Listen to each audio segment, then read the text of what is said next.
अस्सलाम वालेकुम, मैं हूं शराफत राना। दूसरा रुख में नए वीडियो के साथ आपकी खिदमत में हाजिर। आज की वीडियो फिर अपने निजी जिंदगी से मुताल्लिक है। आज मैं डिस्कस करता हूं कि मैं जज क्यों बना, जुडिशल सर्विस में क्यों आया।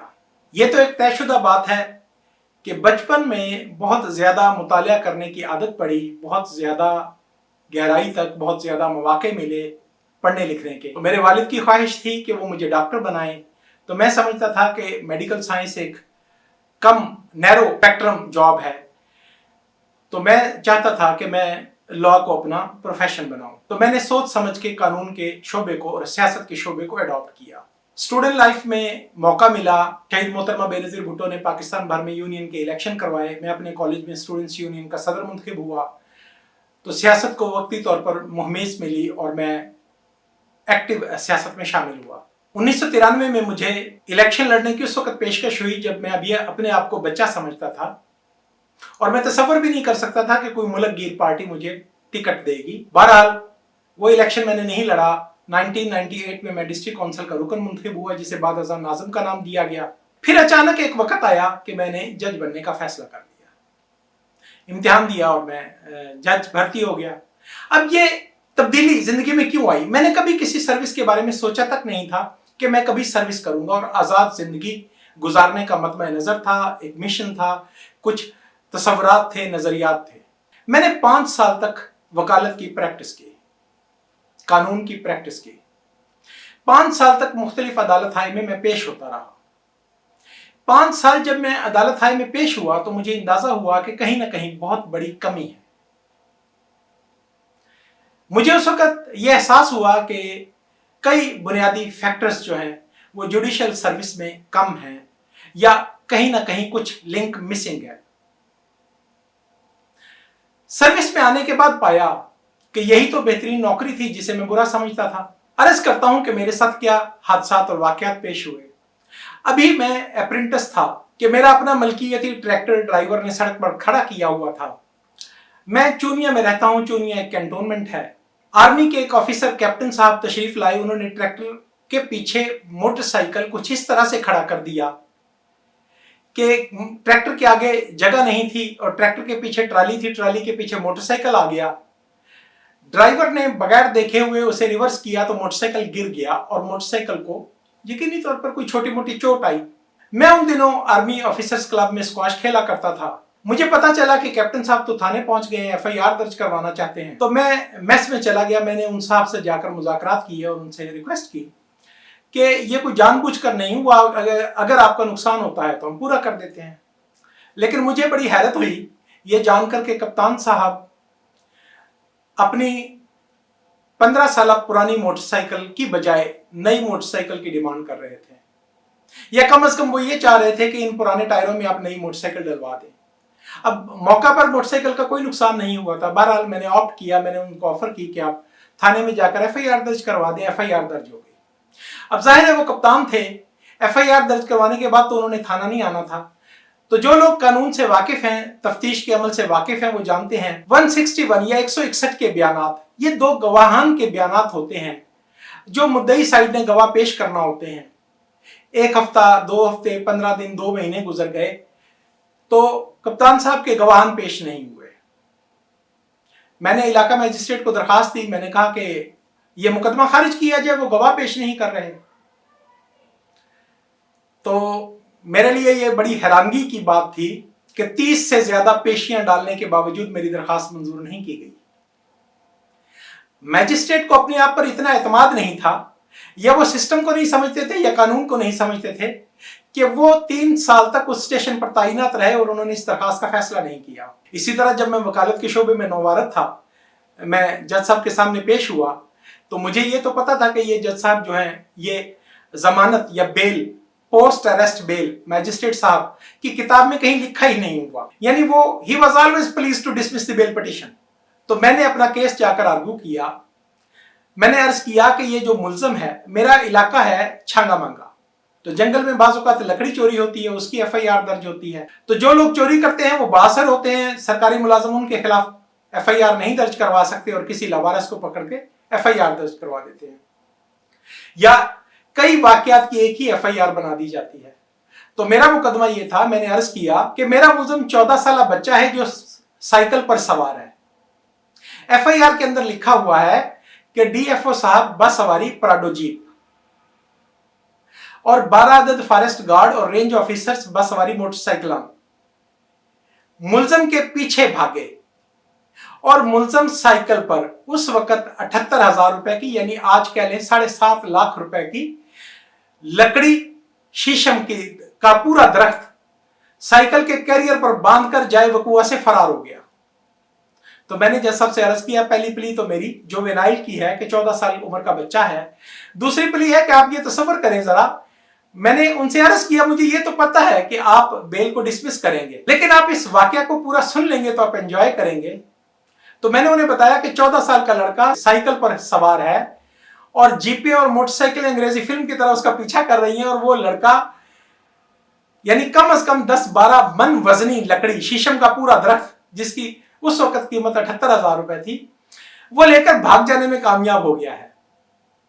जज साहब मौसूफ ने बहुत ज्यादा एंजॉय किया और अल्हम्दुलिल्लाह मेरी तवक्को के मुताबिक he was pleased to dismiss the bail petition. एक वाकया नहीं, ऐसे सैकड़ों वाकयात हैं। एक और जज साहब के सामने मैं पेश हुआ, मैंने उनसे अर्ज की कि ये पार्टीशन का केस है, मेरा जो मुद्दई है उसका भाई अमीर आदमी है, वो 2 कनाल का हमारा मुश्तरका प्लाट है, वो 2 कनाल पे अपनी कोठी बनाकर मुझे वहां से निकालना चाहता है। तो आप हुक्म इम्तनाई जारी कर दें कि वो 1 कनाल जो मेरा हिस्सा है उसमें तामीरात ना करे। तो जज साहब ने बड़ी फराख दिलाना तरीके से फरमाया कि वकील साहब मैं तो जो पैदा हुआ हूं, मैंने हुक्म इम्तनाई कभी दिया ही नहीं है। तो मेरा रवैया या मैं अदालतों का बहुत ज्यादा एहतराम करता हूं और करता था और करता रहूंगा। मैंने उनसे दरखास्त पेश की, मैंने कहा ठीक है, मुझे इस बात से इत्तफाक है कि आप मुझे अबूरी हुक्म इम्तनाई देने के लिए तैयार नहीं है, लेकिन मेरी इस्तदा यह है कि मेरी पार्टी मुझे अदालत अपील की फीस देने को तैयार है, बल्कि वो दे चुकी है। उन्हें आपकी इस आदत का पहले से इल्म था, तो आप इस पर मुफस्सल ऑर्डर लिख दें कि किस वजह से आप हुक्म इम्तनाई ना देकर पुलिस महसूस करते हैं। तो जज साहब ने कुछ भी लिखे बगैर नोटिस कर दिया दूसरी पार्टी के लिए। अब ये एक ऐसी कैफियत होती है कि जब जज कोई ऑर्डर नहीं करता तो आप इसके खिलाफ ऊपर वाली अदालत में नहीं जा सकते, और इसे मेरी नजर में, कानून के एक तालिब इल्म की नजर में, महज ढिठाई कहा जा सकता है। इसी तरह एक और जज साहब के सामने पेश होने का मौका मिला, तो मैंने दरखास्त जमानत आर्गू करने की कोशिश की, तो उन्होंने मुझे फरमाया कि नहीं, आप दलाइल मत दें, पहले एफआईआर पढ़ें। तो मैंने एफआईआर पढ़ी। एफआईआर का पहला रवायती फिक्रा होता है कि मैं फलां जगह पे रहता हूं। मैंने अभी ये बोला था तो उन्होंने हाथ के इशारे से मुझे खामोश होने के लिए कहा, और उन्होंने अपने स्टेनोग्राफर को लिखवाया आई रिजाइड इन फलां प्लेस। दूसरा फिक्रा अमूमी तौर पर यह होता है कि मैं ये कारोबार करता हूं। उन्होंने फिर मुझे रोका और फिर उसका, यानी पूरी एफआईआर का तर्जमा करने में उन्होंने तकरीबन 1.5 घंटे का वक्त लिया, और नतीजा ढाक के 3 पाठ दरखास्त जमानत, he was pleased to dismiss the bail petition. तो मैंने उनसे भी अर्ज की कि जनाब आप यही काम बगैर सुने भी कर सकते थे। तो मैं समझता हूं कि बुनियादी तौर पर हमारा तसव्वुर कानून के बारे में और अदालत के बारे में गलत है। हमारे यहाँ लोग कानून को इसलिए नहीं पढ़ते कि वो बुनियादी इंसानी हकूक के मुहाफिज बनना चाहते हैं, इसलिए नहीं पढ़ते कि वो पार्लिमानी जमहूरियत को समझते हैं, इसलिए नहीं पढ़ते कि वो बुनियादी इंसानी हकूक को समझने की अहलियत रखते हैं। वो इसी तरह कानून की कुतब को पढ़ते हैं जिस तरह कोई बच्चा 3री, 4थी, 5वीं जमात की कुतब को गो थ्रू करता है और अगली क्लास में चला जाता है। तो इससे 2 तसव्वुरात, ये 2 मसाइल पैदा हो रहे हैं। नंबर 1 तो अदालत ये समझती है कि जज इसलिए बना है कि वो हुकूमत के हुक्म पर या प्रोसिक्यूशन के हुक्म पर मुलजम को सजा दे। जदीद जमहूरियत में या जदीद रियासत में या मॉडर्न एज में ये तसव्वुर नहीं है। मॉडर्न एज ये कहता है, मॉडर्न कॉन्सेप्ट्स जो है आजादी के, वो ये कहते हैं कि रियासत इस्तबदादी कुव्वत है, जालिम है, गासिब है, और वो अपने रियाया, अपने शहरियों के हकूक को गसब करती है। तो जज के मनसब पर एक ऐसा शख्स बैठा होना चाहिए जो हुकूमत की जानिब से, यानी प्रोसिक्यूशन की जानिब से लाए गए मुकदमा में से खला, खामी, कमजोरी को देखकर मुलजम की आजादी को यकीनी बनाए, उसके बुनियादी इंसानी हकूक की हिफाजत करे। लेकिन हमारे यहाँ तसव्वुर ये था कि आखिर एफआईआर दर्ज हुई है तो मुलजम ने कुछ ना कुछ तो किया है, 4 दिन अगर अंदर रहेगा। ये कॉमन प्रैक्टिस है कि मैजिस्ट्रेट साहिबान, सेशन जज साहिबान मुलजम की जमानत मंजूर कर लेते हैं, और बेल बॉन्ड, श्योरिटी बॉन्ड जो होते हैं वो 2-2, 3 दिन तक नहीं लेते, और उनका तस्वर ये होता है कि अगर मुलजिम 2 दिन मजीद अंदर रह जाएगा तो क्या फर्क पड़ेगा। अब मेरे लिए ये चीजें बड़ी तकलीफ दें हैं। मैं समझता हूं कि कोई भी मुलजिम महज इल्जाम पर, जो अक्सर सूरतों में झूठा होता है, 1 दिन के लिए भी अंदर क्यों रहे, 1 मिनट के लिए भी अंदर क्यों रहे। अर्ज करता हूं कि ऐसे बहुत से वाकयात पेश आए जब मैंने ये समझा कि अगर मैंने कुछ पढ़ा है तो मुझे उसे एग्जीक्यूट करके दिखाना चाहिए। और बिलाशुबा जब मैं सर्विस में आया, जब मैंने इम्तिहान दिया, कुछ इसकी ऐसी वजूहात भी हैं जो उम्र के इस हिस्सा में नहीं बताई जा सकती। रिटायरमेंट के बाद मुफस्सल लिखूंगा कि कुछ ऐसे नादीदा दबाव भी थे जो एक पॉलिटिकल वर्कर की जिंदगी को खतरा में डाल रहे थे। लेकिन बहरहाल मैंने इम्तिहान दिया, मैं जज भर्ती हो गया और अल्हम्दुलिल्लाह मैंने कोशिश की कि जो तसव्वुरात आज़ाद जिंदगी में थे, जो तसव्वुरात बतौर वकील के बुनियादी इंसानी हकूक के बारे में, लोगों के राइट्स के बारे में, लोगों के आज़ादियों के तहफ़्फ़ुज़ के बारे में मेरे पहले दिन थे, आज भी वही है, मैं वहीं पर कायम हूँ। जब मैं जुडिशल सर्विस में आया तो मुझे बताया गया कि अच्छी service no work no complaint का नाम होती है। अगर आप काम नहीं करेंगे तो कोई आपके खिलाफ शिकायत नहीं करेगा, और अगर आप काम करेंगे तो आपके खिलाफ शिकायत पैदा होंगी। मैंने अभी आपको एक साहब का सुनाया कि जो 14 साल बच्चे की एक पराडो और 14-12 मोटरसाइकिलों सवारों की मौजूदगी में लकड़ी चोरी करके भाग जाने की कहानी के बावजूद जिन्होंने he was please to dismiss the bail petition, वो बहुत अच्छी सर्विस कर रहे हैं और वो डिस्ट्रिक्ट एंड सेशन जज तक प्रमोट हो चुके हैं।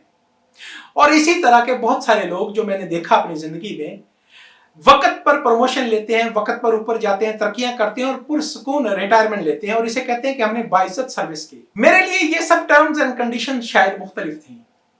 मैं इस तरह की बाइज्जत सर्विस करना नहीं चाहता था। मैं समझता हूं कि आज दुनिया के 127 नंबर जुडिशरी ने अगर मुझे बरतरफ किया है तो इसे मैं एजाज समझता हूं, इसे मैं अपने लिए बुराई नहीं समझता।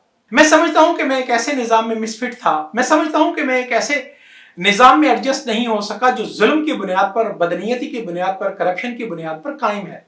यूट्यूब चैनल दूसरा रुख को सब्सक्राइब करें, शेयर करें और कमेंट करें। इंशाअल्लाह अजीज मुलाकात रहेगी। जिंदगी के बहुत सारे वाकयात हैं, कुछ वाकयात यूट्यूब पर सुना सकूंगा, बाकी कोशिश करूंगा कि अपना रिटायरमेंट का वक्त पूरा होने के बाद या सर्विस से मुस्तकिल अलहदगी के बाद किताब में तहरीर करूं।